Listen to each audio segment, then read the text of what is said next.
अब जीवन में जिस व्यक्ति ने पाप ही पाप किया हो, ये शरीर, देखिए सबसे बड़ी बात जो मैं कहता हूं कि ये शरीर परमात्मा की कृपा से हमें प्राप्त हुआ है। तो जब हनुमान जी की ठोड़ी टूट गई तो फिर वो हनुमान कैसे हो गए?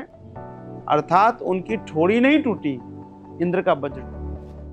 देखिए कई बार लोग कहते हैं कि भूत प्रेत नहीं होते हैं, तो मुझे लगता है कि जब तक उनके पीछे नहीं पड़े हैं तभी तक उनको ऐसी अनुभूति होती है, और जब भूत प्रेत पड़ जाते हैं तो फिर व्यक्ति भी दिवालिया होकर के भूत ही प्रेत हो जाता है।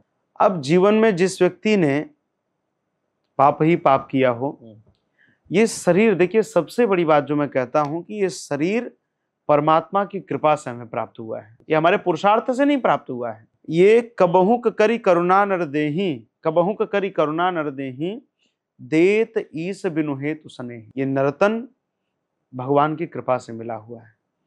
नर्तन मिला है तुझे, खो क्यों रहा है इसे खेल में।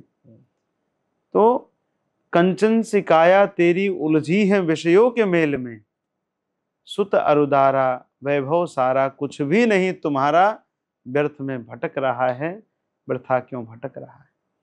तो इस शरीर को जब हम असमय नष्ट करेंगे तो कोई देवता तो बनेंगे नहीं, बनना प्रेत ही है, भूत ही है।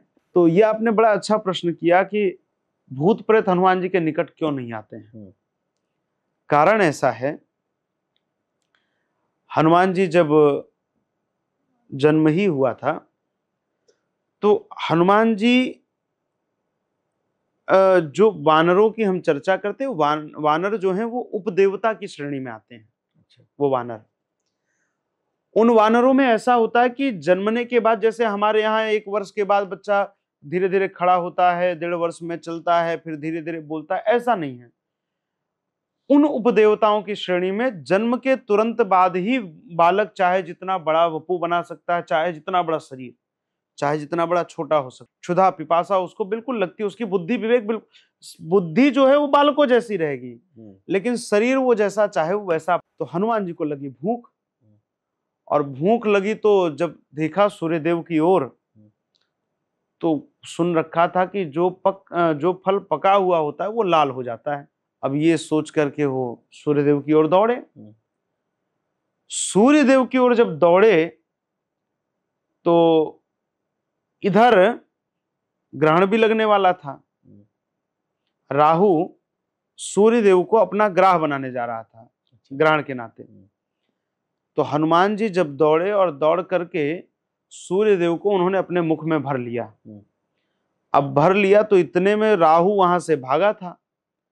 अब भागा था तो उसका, राहु का जो स्वरूप होता है, जो रंग होता है, वो काला है। तो हनुमान जी को लगा कि ये काला काला भी कोई जो है ये फल ही होगा, फल होगा, जैसे जामुन काली होती है। दौड़ गए पीछे हनुमान जी। अब दौड़े तो राहु इंद्र के पास जाकर झगड़ा करने लगा कि तुम सृष्टि ठीक नहीं चला पा रहे हो, आज के दिन तुम, सूर्यदेव मेरे आहार थे, मैं ग्रहण करता, ये बानर कैसे आकर ग्रहण कर लिया। अब सूर्यदेव के पास वो चर्चा कर ही रहा था कि हनुमान जी इतने में उसके पीछे पहुंच गया। पीछे पहुंचे तो राहु जाकर के ऐरावत के पीछे छिप गया। तो इंद्र ने वज्र चलाया। अब एक बड़ा मिथक यहां पर है कि हम ये ऐसा मानते हैं कि इंद्र के वज्र से हनुमान जी की ठोड़ी टूट गई, ऐसा कहते हैं, सीरियलों में भी ऐसा दिखाया गया, जबकि ऐसा नहीं है। हनुमान जी की ठोड़ी नहीं टूटी। जब इंद्र ने वज्र मारा तो इंद्र के वज्र का जो कुछ भाग था वो टूट गया, हनुमान जी की ठोड़ी को कुछ नहीं हुआ। अब आप बताइए, किसी निर्धन को आप कभी धनवान कहते हैं? तो जब हनुमान जी की ठोड़ी टूट गई तो फिर वो हनुमान कैसे हो गए? अर्थात उनकी ठोड़ी नहीं टूटी, इंद्र का वज्र टूट गया। और फिर हनुमान जी ने सूर्यदेव को बाहर निकाला और फिर हनुमान जी आए। तो हनुमान जी के इस पराक्रम को देखकर सभी देवताओं ने आकर के हनुमान जी को भिन्न भिन्न वरदान दिया। जैसे इंद्र ने कहा कि मेरे वज्र का कभी आपके ऊपर असर नहीं होगा, ब्रह्मा जी ने कहा कि मेरे ब्रह्मास्त्र का आपके ऊपर असर नहीं होगा। इसी प्रकार सबने आकर के भिन्न भिन्न वरदान दिया। तब अपने पुत्र के इस पौरुष से, इस पराक्रम से प्रसन्न होकर पवन देव आए, और पवन देव बड़ी भावुकता के साथ बोले कि हनुमान जी, एक पिता अपने पुत्र को प्रेम के अतिरिक्त क्या दे सकता है? देखो, मेरा शरीर है वायवीय, मैं वायु हूं, वायु एक जगह नहीं रहता। और भूत प्रेत पिशाच जो होते हैं उनका भी शरीर वायु का होता है, ये धरती का स्पर्श नहीं कर सकते।